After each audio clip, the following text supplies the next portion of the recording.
Donc moi, en fait, je vais vous parler de celle qui aura peut-être, comme ça a été mon cas, inspiré crainte et admiration quand vous l'avez vue pour la première fois dans Le Seigneur des Anneaux. J'ai nommé Galadriel, qui m'a toujours fait particulièrement flipper, personnellement, dans les films en tout cas, et que j'adore. Mais je vais vous parler un petit peu comme pour ma chronique sur la bite de Rasputin, je vais vous parler d'un élément particulier chez Galadriel, pas de sa bite, mais de ses cheveux. Voilà. Donc si vous êtes fan des films, vous vous rappelez très certainement de la scène des Adieux à la Laurienne, où en fait Galadriel va offrir à chacun des membres de la communauté de l'anneau un présent. Et à ce moment-là, elle donne à Gimli 3 de ses cheveux.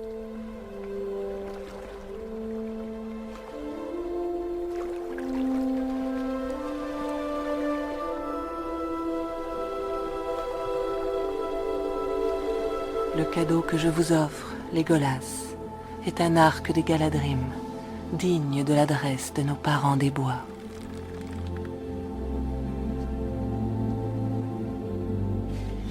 Voici les dagues de Noldorin.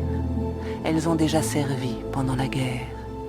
N'ayez crainte, jeune Pérégrine Touk. Vous trouverez le courage en vous. Et pour vous, Sam Gamgee, une corde elfique faite en Itlin. Merci, gente dame.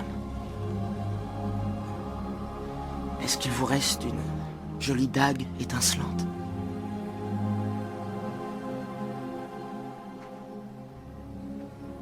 Quel cadeau un nain demanderait-il aux elfes? Aucun. Excepté admirer la dame des Galadrines une fois encore. Car sa beauté surpasse celle de tous les joyaux qu'abrite la terre. Non. Oh. En vérité, il y aurait bien une chose. Non, je n'ose pas y penser. C'est impensable, c'est ridicule. Adieu, Frodon Sake. Je vous offre la lumière d'Elendil, notre étoile bien-aimée.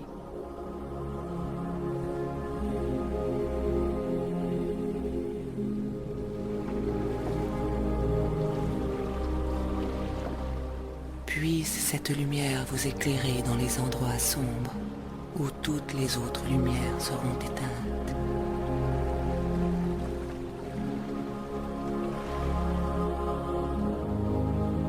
Lors de ce départ, j'ai reçu ma pire blessure.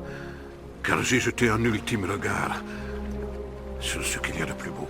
Dorénavant, je ne parlerai plus de beauté si ce n'est du cadeau qu'elle m'a offert. Quel était ce cadeau? J'ai osé lui demander un cheveu de sa belle chevelure dorée. Elle m'en a donné 3.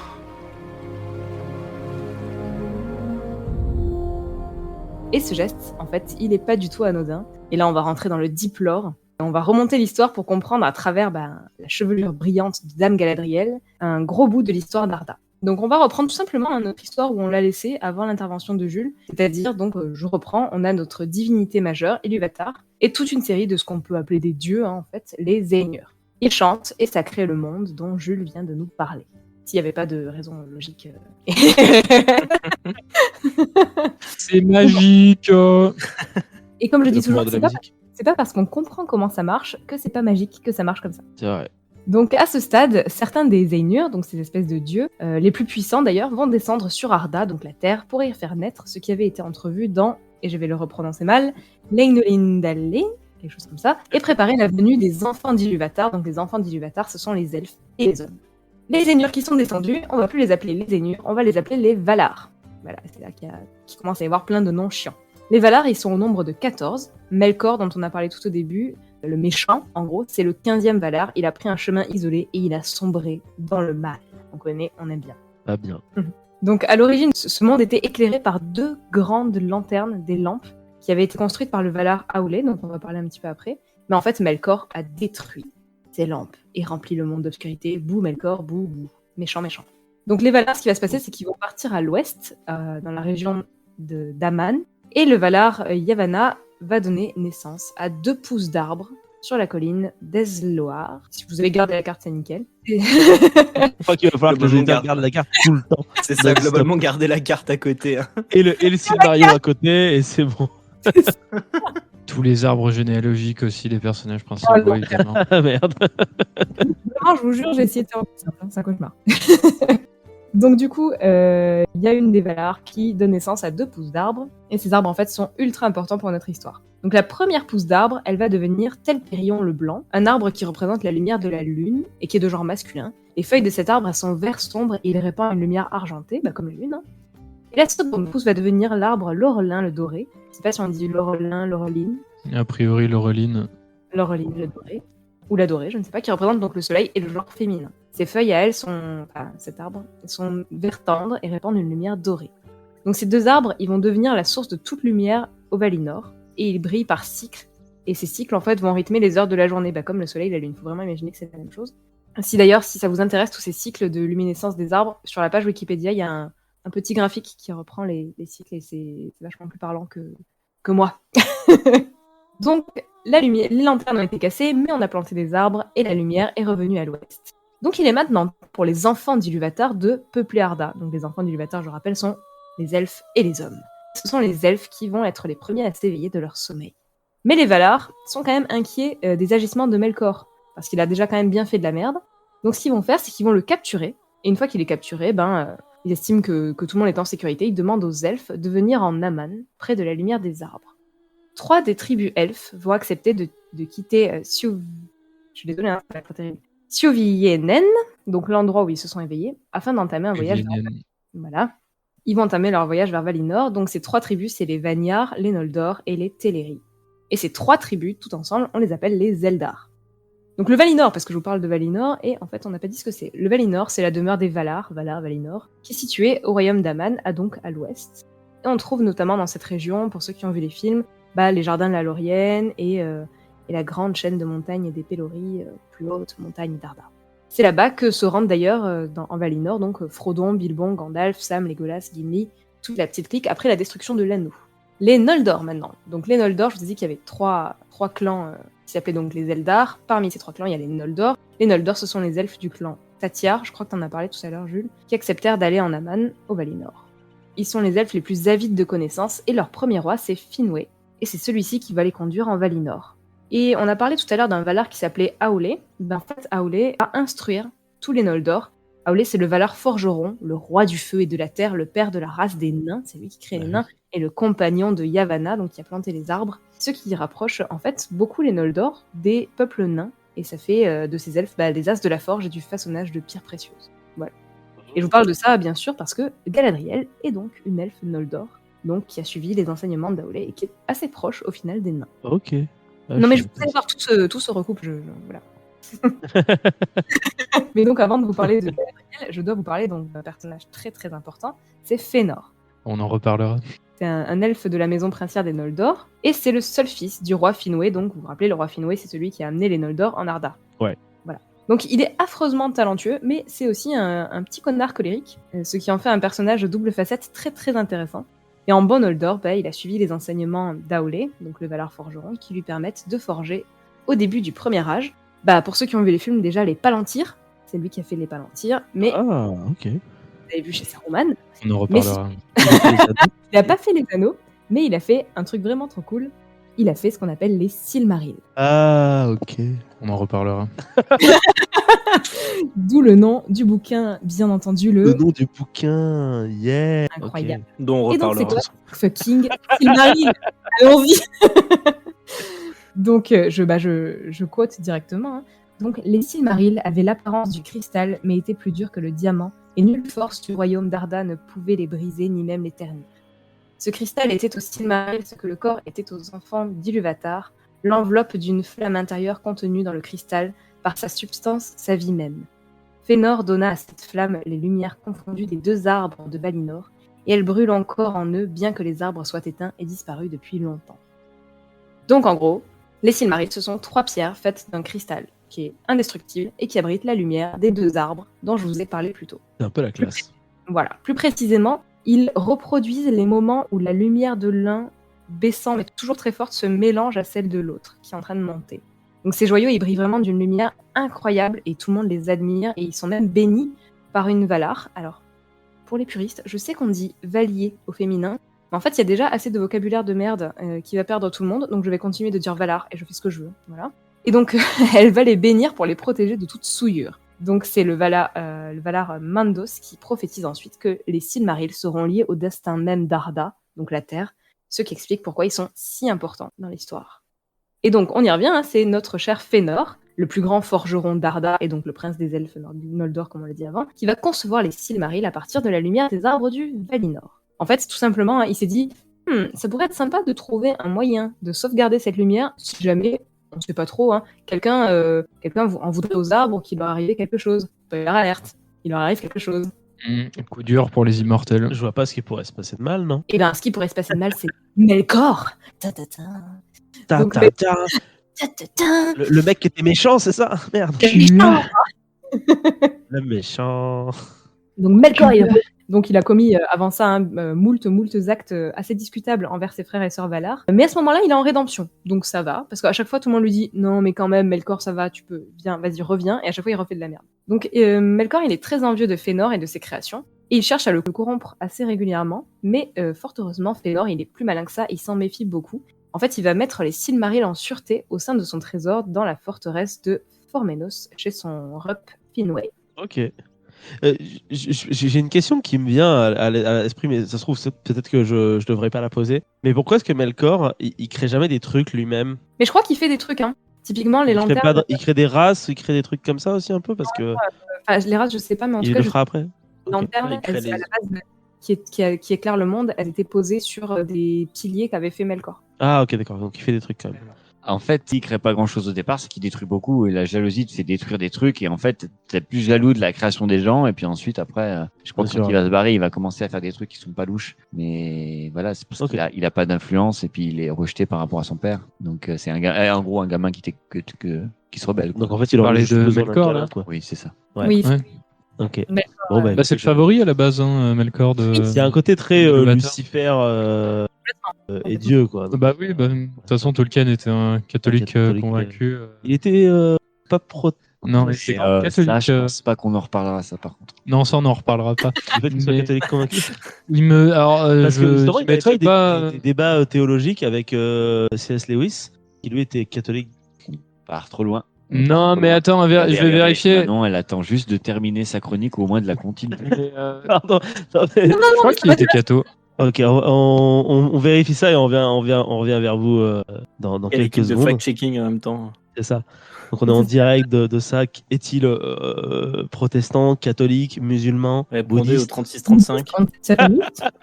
et gagner peut-être un t-shirt Tolkien. Mais une collab de tout et de rien, et Tolkien. C'est ça.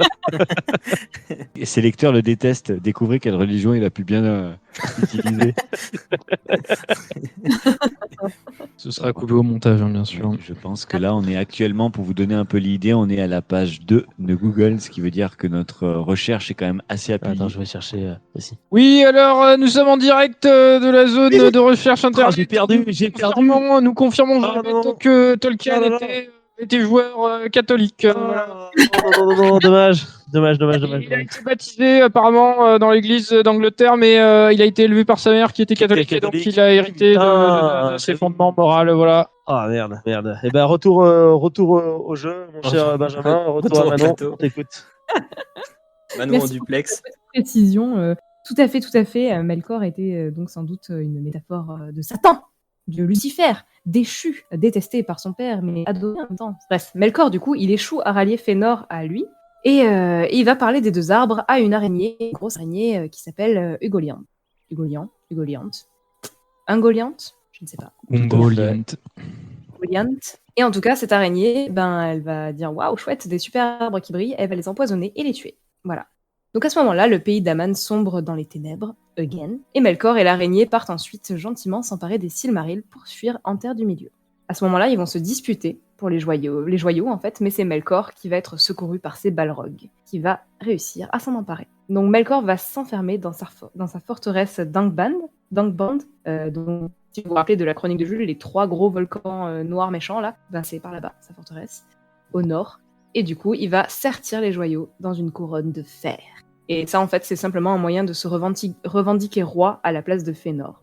Mais je sais pas si vous vous souvenez, ces joyaux, ils avaient été bénis par une Valar. Et en fait, il en a rien à foutre, Melkor. En fait, la pureté des joyaux va carrément lui brûler et lui faire fondre la peau des mains mais il s'en fout, il continue et il se les met sur sa couronne quand même. Donc je vous laisse imaginer que cette histoire, elle va aller très très loin et qu'il va s'en suivre une guerre effroyable pour récupérer les joyaux. Mais c'est une histoire pour un autre jour, ou peut-être pour Ben.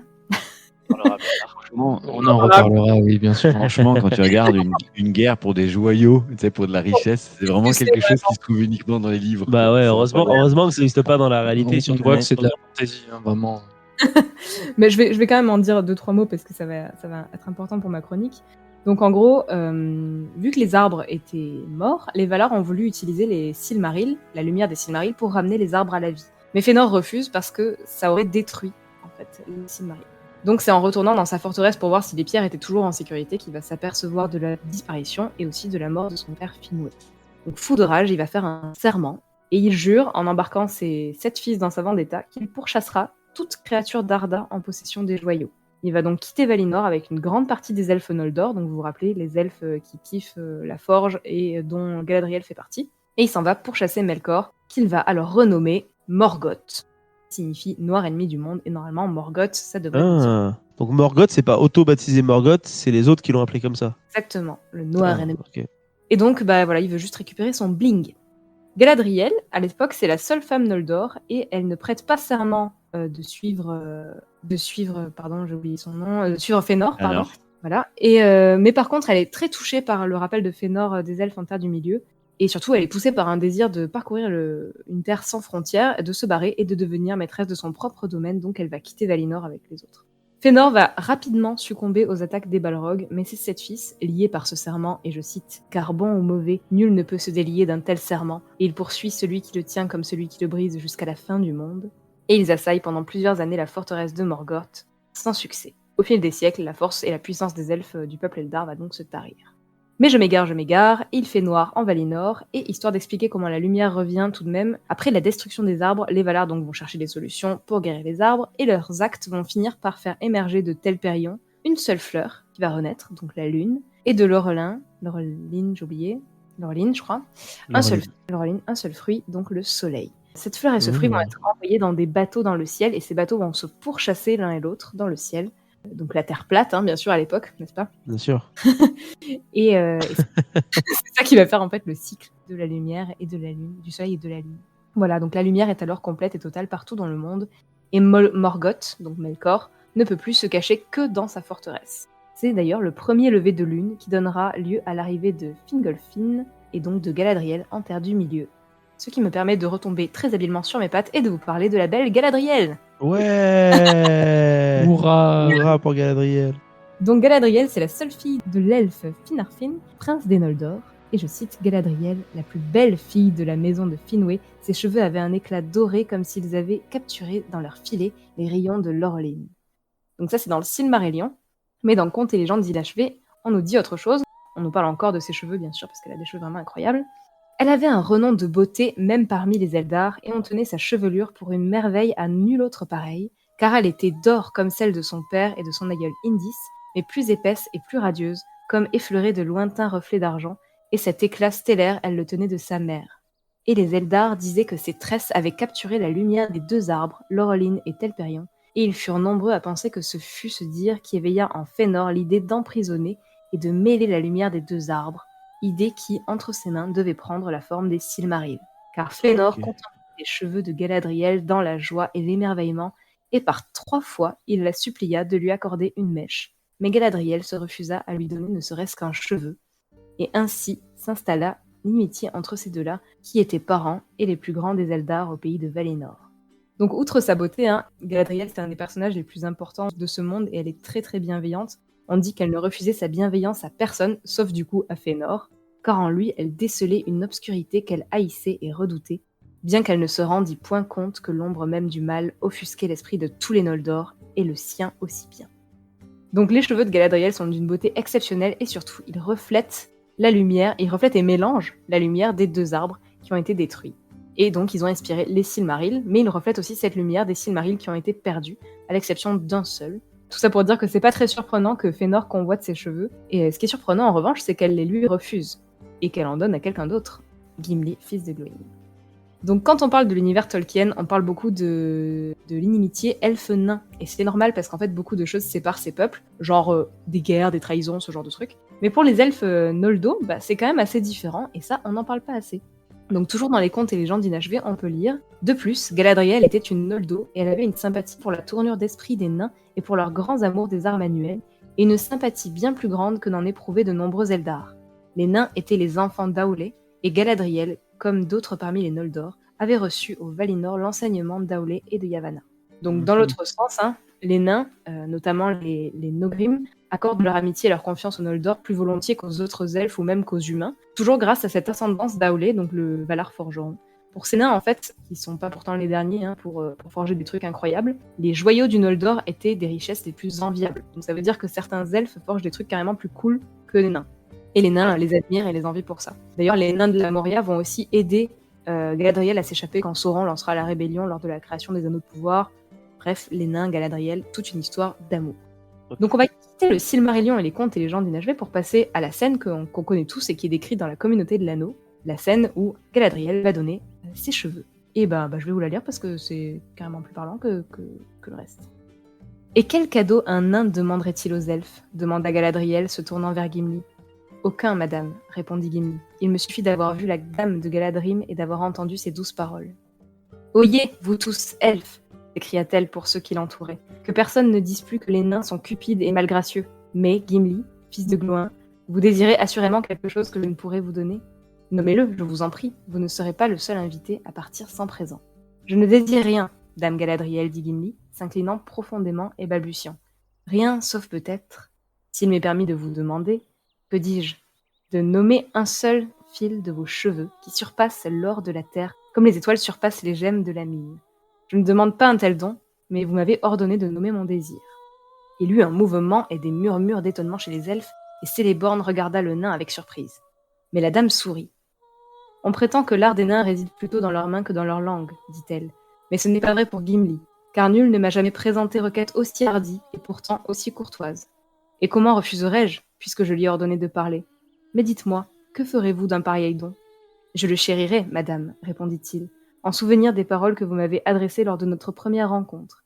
Et si jamais je retrouve les forges de mon pays, il sera monté dans un cristal impérissable pour demeurer un bien de ma maison et un gage de bonne volonté entre la montagne et la forêt jusqu'à la fin des temps. » La dame dénoua alors une de ses longues boucles et coupa 3 cheveux d'or qu'elle mit dans la main de Gimli. « Le don sera accompagné de ces mots, dit-elle. Je ne prédis rien, car toute prédiction serait à présent vaine. D'une part, il y a les ténèbres, et de l'autre, seulement de l'espoir. Mais si l'espoir n'avorte pas, je vous le dis, Gimli, fils de Gloin, vos mains déborderont d'or, et pourtant l'or n'aura aucune prise sur vous. » Donc elle lui donne pas un, elle lui donne 3 de ses cheveux, 3 comme les 3 Silmarils, un don qu'elle avait refusé au roi des elfes lui-même parce qu'elle le savait avide, qu'elle n'avait pas forcément confiance en lui, alors que justement elle dit à Gimli qu'au contraire, lui, il ne sera pas du tout victime des ravages de l'or et des trésors sur l'esprit. Et en plus, Gimli lui dit qu'il veut le mettre dans un cristal solide et indestructible, un petit peu comme les Silmarillion, donc je trouve ça super intéressant en fait. Se connecte juste avec cette simple scène. Et d'ailleurs, je vous ai pas du tout complètement zappé cette histoire des cheveux au premier âge. C'est trop cool. Ouais. Du coup, tu te rends J'ai vraiment jamais compte fait de le la rapprochement. la portée du truc, quoi.